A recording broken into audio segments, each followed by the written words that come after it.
everyone, it's Jeremy. We're back with the Slowest Blitz, where we are playing Asphodel. This is turn 13. We are still in that post-patch era, but post-patch recording. So bear in mind, we have claimed the Throne of Knowledge. Hell yeah. Awesome. Not the most exciting throne that we could have got, but it'll work in a pinch and could get us some really interesting stuff later on, so fingers crossed. We also see that the Throne of Misfortune has been claimed, so that's interesting. Ulm has snagged that one. We lost some units while marching. Dormant pretender gods are awakening, and unexpected event happened in Sitha. A lair of hideous trolls has been found. Within were the bones of unfortunate travelers. Among the dreadful remnants, gold and magical gems were found. The troll itself escaped. So, we got some fun stuff here. Got a little bit of gold, got a smattering of gems across the board, and got an ice bubble staff, which is kind of cool. So, what the fuck are we doing this turn? We've got things happening. We've been talking about this for a while. It's turn 13. We have completed our expansion. Very good. We have a neighbor to the north that we probably don't really want to fight. We have a neighbor to the west that we could fight, but we don't super want to fight, partially because it'll be a little painful, but also they've got 3 thrones in their territory, and we don't want that heat. So pretty simple and clean. We do not want that heat, right? We already are going to have a lot of heat. We don't want that heat. So it looks like Phaeacia has not been expanding especially well. 1, 2, 3, 4, 5, 6, 7, 8, 9, 10, 11, 12 provinces. And we have a chance for a bump here, potentially. So we can see this stack in Llama. It's 50 units, mainly Colossi, Light Infantry, and Wolf Tribe Warriors. We can see a stack down here. It makes sense for this stack to go into Valador, this stack to go into Forbidden Forest, in an attempt to kind of round out Phaeacia's expansion. They have nowhere else to go. If they get those, they'll be sitting at 14 provinces. Throne is 15, and this little underwater province that they haven't been able to take yet is 16. That's not bad, right? Like, it's slow, but at that point, if I was a Phaeacia player, I would be happy to have that, right? Turn 14, having that 14, maybe a turn or two later, picking up these 2, right? You can make that work, especially if you've got good scales and you're shooting for specific research. That's not bad. Unless someone comes at you hard relatively quickly. And that's what we're going to do. We are going to try to bump Phaeacia here in the Forbidden Forest. We have a pretty massive stack of mannequins already, right? We've split them up into some basic types, right? We've got basically faster attack rear cavalry-esque types. We've got bigger, slower in the middle, and we don't really have a lot of specials here, so it doesn't particularly matter. We also have a pretty big stack of centaurs, whose longbows are pretty useful, pretty long range, pretty okay. They will definitely punch through Wolf Tribe, they can hurt the Colossi, and then we have on attack rear a set of Centaur Warriors. We don't have any of our Sacreds here, so it's possible that things go a little poorly for us, but I don't think that that's the case. The worst case scenario, I would imagine, is we hit the province first, so we take all of the heavy infantries and archers, and maybe we take 20 casualties amongst the mannequins, and then Phaeacia hits us, and we take another 30 or 40 casualties split between mannequins and probably our Centaur Warriors. I still think we win, though, because this is going to be unsupported. Obviously, we're unsupported as well, but I think it's just the Swarm is going to be more powerful at this point in the game. When you're talking about unsupported non-elite troops ramming into each other in the early game. It generally comes down to who has more, as long as one side can't take damage, or as long as both sides can take damage, right? And none of these troops are the types of troops that will be unable to take damage. So the hope is that we're going to slap, and it's going to be great, right? We are immediately following up with our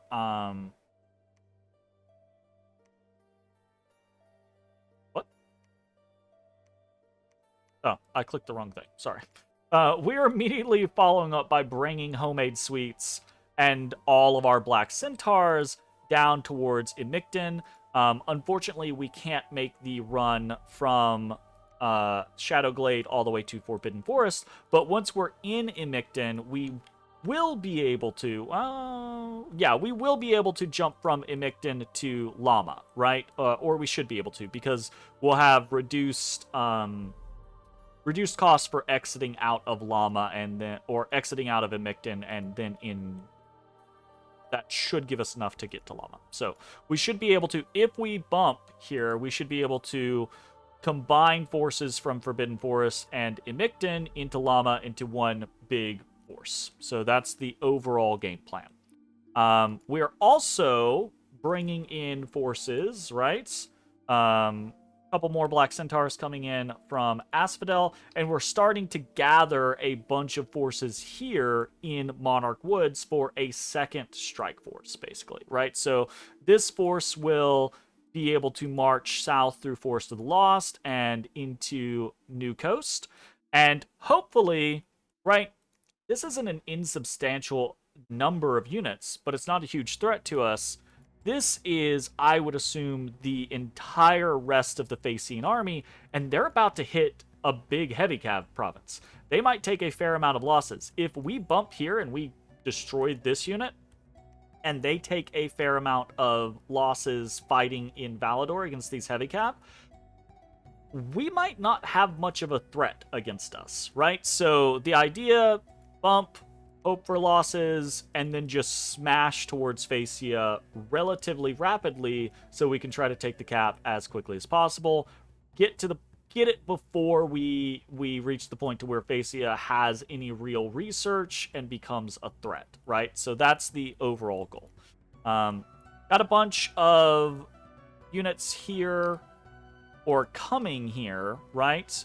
So we'll have a pretty big pile. We won't have a lot of Black Centaur, but we'll have a pretty big pile of mannequins, a couple of centaurs, etc., etc.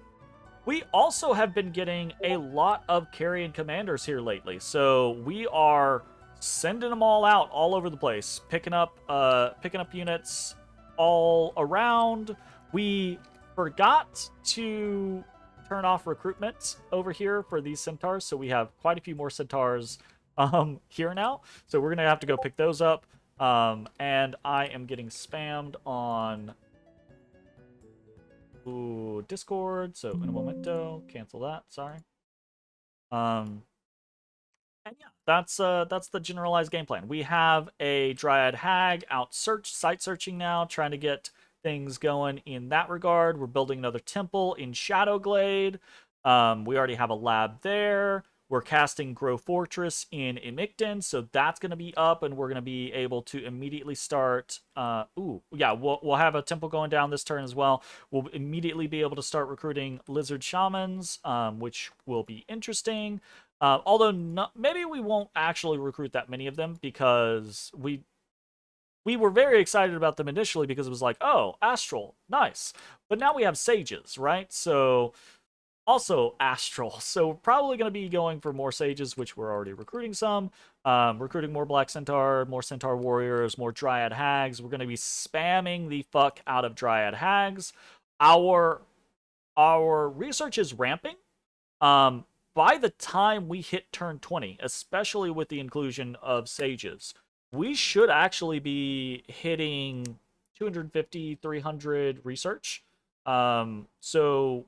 that's going to be pretty good. We're going to be able to hit some early research goals pretty quickly.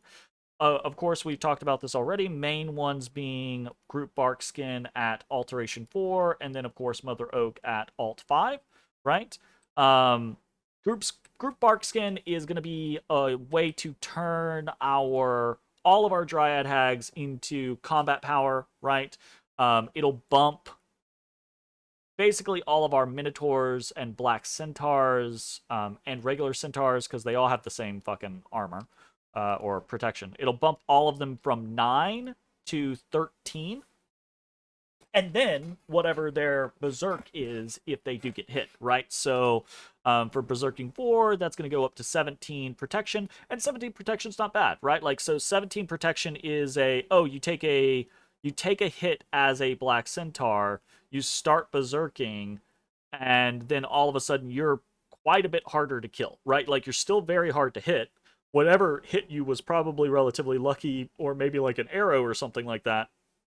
And then all of a sudden, you're quite a bit more challenging to kill. So that, I think, is going to be a good interpretation of combat power for us. I'm hoping we will not have to use that against Phaeacia, but it won't take us long to move down to Phaeacia if we need to. It'll take us 2, as long as we own New Coast, it'll take 1, 2, 3 turns to get to Phaeacia if we are needing to mobilize our mages, so that shouldn't be too terribly bad. Aside from that, we're getting more Centaur warriors here, more Centaur Hierophantides or Hierophants. And I think that's the generalized situation. Not a lot else going. This turn, grow Fortress. Next turn, move to Shadowglade. Grow Fortress there.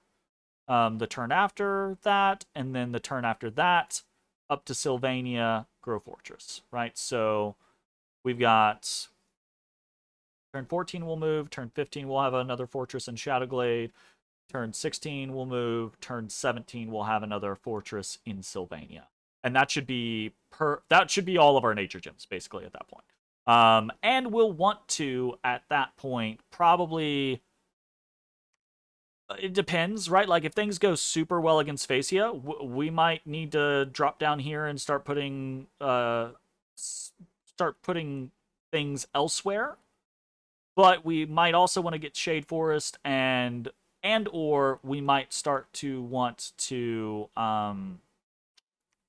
summon Carrion Lords instead, right? Start moving towards that concept. Or, depending on how things are going, we just start saving for Mother Oak and do probably a low cast Mother Oak initially, save for a override if we need to, like, 100 gems or something like that, and then start using all of our income to every 2 turns summon Carrion Lords, drop a fortress, that type of situation. So I am pretty optimistic about the engagements with Phaeacia. I think that that's going to go pretty well for us. Yeah, it obviously there is the opportunity, because we don't know Phaeacia's bless, right? But it seems pretty likely that they don't have something crazy. Because it doesn't seem like they're investing horrendously into their Orichalcum Guard, and that would mean to me, like, if you're not going to invest horribly into your, or if I don't see a shit ton of Orichalcum Guard marching around, if I don't see 40 Orichalcum Guard at this point, right, then why would you have you wouldn't have a big bless, right? Potentially a caster bless, but I don't think Phaeacia actually has a lot. Like, their big ones are sacreds, but yeah, their Colossi Weavers are not sacreds. So I would not assume that they have a caster bless either. I'd assume they have pretty decent scales. So that is the generalized game plan. I think we should do well against Phaeacia. It's just a matter of, do other people let us do well against Phaeacia? But that's the big deal, right? No one wants to see their neighbors expand, right? Like, I think we've already heard about the rumors of war between Pythium and Vanarus, And it's obviously that point where people are finishing expansion, so now it's who goes after who. Sometimes if you're the first person to pull the trigger, it's good, right? Because sometimes people aren't ready and you can roll over someone quickly and be too threatening for someone else to want to deal with, right? Or people will be like, well, I'm gonna engage this other target and hope that I can beat them as fast, and then I'm 2 caps versus the enemy's 2 caps, right? That kind of concept. Alternatively, though, it's sometimes when you pull the trigger early, people go, "Oh, you're committed." So we'll see what happens, right? Gotta fight a war in a war game. So yeah. I don't know if there's anything else. Oh, we got that pebble staff, right? Let's take a look at that real quick. I think this thing is actually kind of neat. So, ice pebble staff, not something we would normally get, but a free item is a free item. Gives some cold resistance. It's a 2-handed weapon. Yada yada whatever. But it gives the spell Winter's Chill, which is actually kind of neat. Doesn't have the greatest range, so you do need to be a little close, right? But it does have a pretty big AoE, 100% precision, low fatigue cost, and it basically just freezes people, right? There's no, there's no save or anything like that. It's just like it does an effect on those people, and those people get fatigued to shit and back, right? Like it counts as like I don't think it stays. Yeah, there's no lingering cold behind, but I don't know how long it sticks around.